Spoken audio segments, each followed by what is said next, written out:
నమస్తే. ఎన్నో ముఖ్యమైన అంశాలు, అలాగే ఎన్నో ధర్మ సందేహాలు, ముఖ్యంగా మాస ఫలితాలు. ఈ విషయాల్లో మనందరికీ సుపరిచితులు. చాలా వీడియోస్ ఆల్రెడీ మన ఛానల్‌లో చేసున్నాం. ప్రతి మాసం మనల్ని పలకరిస్తూనే ఉంటారు మాస ఫలితాల ద్వారా. ఇక ఈ ఆగస్టు మాసానికి సంబంధించి మాస ఫలితాలు వివరించటానికి మేషరాశి మొదలు మీనరాశి వరకు ఏ విధంగా ఉంది, ఎలాంటి పరిహారాలు చేసుకోవాలి, ఈ విషయాలన్నీ వివరిస్తారు. ఏ వీడియో కూడా ఎక్కడ స్కిప్ చేయకుండా చూడండి. నాతో పాటు ఉన్నారు ప్రముఖ జ్యోతిష్య, వాస్తు నిపుణులు బ్రహ్మశ్రీ డాక్టర్ నాయకంటి మల్లికార్జున శర్మ గారు. మొట్టమొదటిగా మేషరాశితో మొదలు పెడదాం. ప్రతి రాశి కూడా మీకు ఎలా అనిపించింది, మీరు ఎంతవరకు ఫాలో అవుతున్నారు, ఈ విషయాలన్నీ కామెంట్ బాక్స్లో తెలియచేస్తూ, గురువు గారిని కలవాలి అనుకుంటే స్క్రీన్ మీద కనపడే నెంబర్కి కాల్ చేయండి. నమస్కారం గురువు. నమస్కారం. గురువుగారు, ఇక తదుపరి రాశి తులారాశి. తులారాశి వారికి ఏ విధంగా ఉందండి ఆగస్టు మాసం? తప్పకుండా అమ్మ. ఓం శ్రీ గురుభ్యో నమః. తులారాశి వాళ్ళకి గ్రహస్థితులన్నీ కూడా మనం పరిశీలన చేసినట్లయితే వ్యయస్థానంలో కేతు యొక్క సంచారం, అదే వ్యయస్థానంలో నెలాఖరులో శుక్రుడి యొక్క సంచారం, లాభంలో 25వ తారీఖు వరకు కూడా బుధుడు అలానే శుక్రగ్రహం అనేది లాభంలో ఉండటం, దానితో పాటు అష్టమ స్థానంలో కుజ గురువుల యొక్క సంచారం జరగటం జరుగుతుంది. అలానే కుంభరాశిలో శని వక్రస్థితిలో పంచమ స్థానంలో ఉండటం, షష్టమ స్థానంలో రాహు యొక్క ఫలితం. ఇవన్నీ కూడా మనం చూసినట్లయితే 6వ స్థానంలో రాహు మంచివాడు. అంటే మంచి ఫలితాన్ని ఇస్తాడు. ఎలాంటి ఫలితాన్ని ఇస్తాడు? ఆర్థికంగా స్థితిగతులు మారే అవకాశాలు బాగా ఎక్కువ ఉంటాయి. అంటే గతం కంటే కూడా కొన్ని ప్రయోజనాలు సాధించటమే కాకుండా అనేక రంగాల్లో అభివృద్ధి చెందటం, రుణబాధలు తగ్గించుకోవటం, శత్రువులను తగ్గించుకునే అవకాశాలు ఉంటాయి. దానితో పాటు విదేశాలకు వెళ్ళే అవకాశాలు మెండుగా ఉంటాయి. అంటే విదేశాలకు వెళ్ళే అవకాశాలు ఎక్కువ పెరిగిపోతుంటాయి వాళ్ళకి. ఆ దేశం యొక్క పౌరసత్వాన్ని సాధించే అవకాశం, గృహ నిర్మాణము, ధాన్య సమృద్ధి, అలానే బంధుజనులతో సంతోషము, కార్యక్రమాల్లో సాఫల్యత, శత్రు పరాభవము, రుణబాధల నుంచి విముక్తి జరిగే అవకాశాలు రాహు వల్ల ఉంటాయి. అంటే దేశాంతరము, ప్రయాణాలు చేయటం, విదేశాలకు వెళ్ళే అవకాశాలు ఎక్కువగా ఉంటుంది. అంటే ధన కనక వస్తువు లాభం, బంగారాభరణాలు కొనుగోలు చేస్తారు, నూతన వస్తువులు కొనుగోలు చేయటం, సుఖశాంతులతో బంధుమిత్రులతో ఆనందంగా ఉండే అవకాశాలు ఎక్కువ ఉంటాయి. అంటే మానసికంగా ఒత్తిడి అయితే ఉంటుంది, కానీ అవన్నీ కూడా కొంత కుటుంబంపై ప్రభావం జరిగే అవకాశాలు ఉంటాయి. అలానే తులారాశి వాళ్ళకి లాభంలో బుధ శుక్రుడు ఉన్నారు. అంటే నూతన వ్యాపారాలు ప్రారంభం చేయొచ్చు, వ్యాపార విస్తరణ జరుగుతుంటుంది. వివాహం కాని స్త్రీ పురుషులకు ఎవరైతే ఉంటారో మంచి ప్రవర్తన కలిగిన వాళ్ళు, ధన సంపన్నులు, వాళ్ళందరూ కూడా వివాహాలు వచ్చే అవకాశాలు ఎక్కువ ఉంటాయి.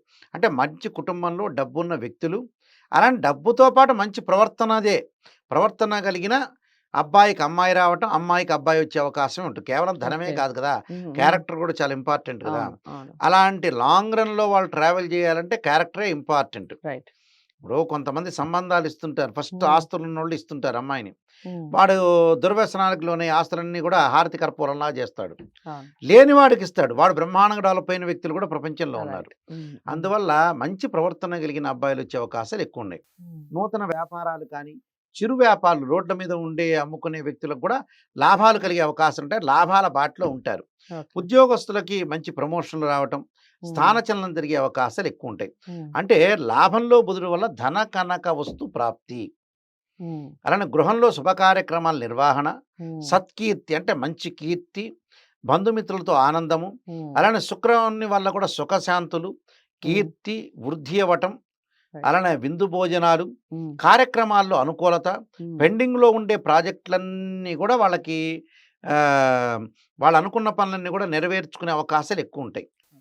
అంటే ఇష్టకామ్య సిద్ధిరస్తు అని అంటారు. అంటే ఇష్టకామ్య సిద్ధిరస్తు, ఇష్ట వాంఛ ఫల సిద్ధిరస్తు. అంటే వాళ్ళ యొక్క ఏదైతే కోరికలు ఉంటాయో అలాంటివన్నీ కూడా తీర్చుకునే అవకాశాలు ఎక్కువ ఉంటాయి. అలానే బంధుమిత్రుల ద్వారా అంటే కొంత విరోధ భావాలు, వాళ్ళ పీడ జరిగే అవకాశాలు ఎక్కువ ఉంటాయి.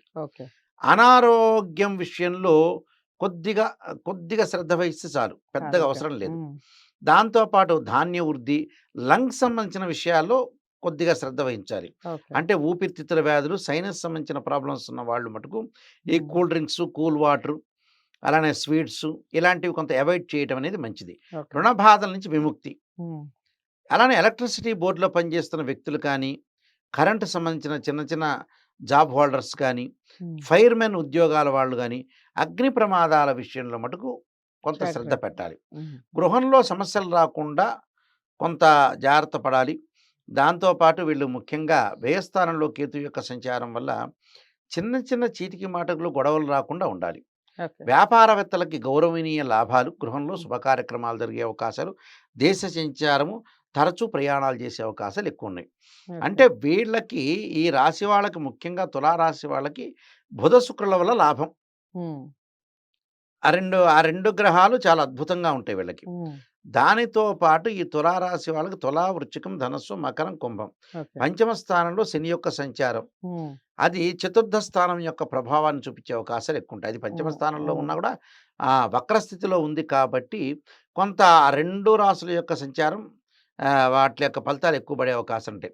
తల్లి ఓకే. యొక్క ఆరోగ్యం. హ్మ్. హ్మ్. వాహనాలు కొనుగోలు చేయాలనుకుంటారు. కొనుగోలు చేయలేకపోతారండి. ఓకే. కొన్ని ఇబ్బందులు కలిగే అవకాశాలు ఎక్కువగా ఉంటాయి. రైట్. కాబట్టి ఇలాంటి విషయాల్లో కొద్దిగా వాళ్ళు శ్రద్ధ పెట్టి ముందుకు వెళ్తే మంచిది. వీళ్ళకి రాహుగ్రహం బాగున్నాడు. బుధ, శుక్రులు చాలా అద్భుతంగా ఉన్నారు. హ్మ్. రవి వల్ల కూడా ఉద్యోగ భద్రత, ఉద్యోగపరంగా ప్రమోషన్‌లు వచ్చే అవకాశాలు ఎక్కువగా ఉంటాయి. కానీ మనం అన్నట్టుగా గురువు, కుజుడు బాగల. హ్మ్. ఎవరితో తగాదులు గాని, గొడవలు గాని దిగకూడదు. ఎవడన్నా ఏమన్నా మాట అంటున్నా కూడా మనం పట్టించుకోకుండా వెళ్ళిపోవటం అనేది మంచిది. హ్మ్. ప్రయాణాలు చేసేటప్పుడు సెల్ఫ్ డ్రైవింగ్ కాకుండా చాలా శ్రద్ధ పెట్టి ముందుకు వెళ్ళాలి. కొంత ఆరోగ్యము, డబ్బు పరంగా ఇబ్బందులు లేకుండా కొంత కాపాడుకొని ముందుకెళ్తే మంచి జరిగే అవకాశం ఉంటుంది. కొన్ని పరిహారాలు చేస్తే వాళ్ళకి యశస్సు పెరిగే అవకాశాలు ఎక్కువుంటాయి. ఓకే. మీరన్నట్టుగా వాళ్ళకి యశస్సు పెరగాలి అంటే తులారాశి వారు ఎలాంటి పరిహారాలు చేసుకోవాలంటారు?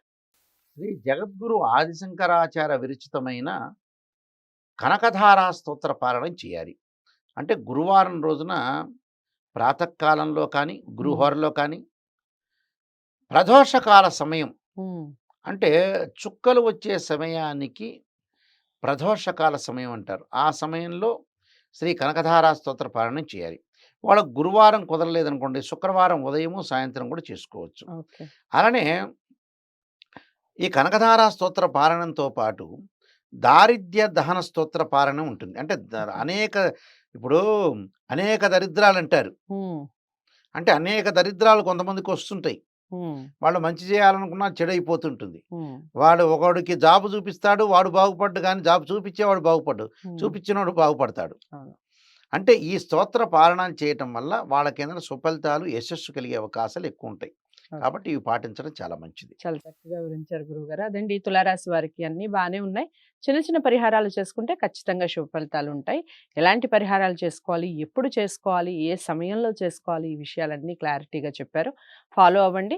ఇంకా మీరు జాతకాలు పరిశీలించుకొని పరిహారాలు చేసుకుంటే ఇంకా మంచి ఫలితాలుంటాయి. జాతకాలు పరిశీలించుకోవాలి అనుకుంటే స్క్రీన్ మీద కనపడే నంబర్‌కి కాల్ చేయండి. గురువుగారు మీతో మాట్లాడటం జరుగుతుంది. మీకు అపాయింట్‌మెంట్ ఇచ్చి మీరు ఎలాంటి పరిహారాలు చేసుకోవాలో చెప్పడం జరుగుతుంది. వీడియోని లైక్ చేసి షేర్ చేయండి. ఛానెల్‌ని సబ్స్క్రైబ్ చేసుకోండి. తదుపరి రాశితో మళ్ళీ కలుస్తాను. నమస్తే.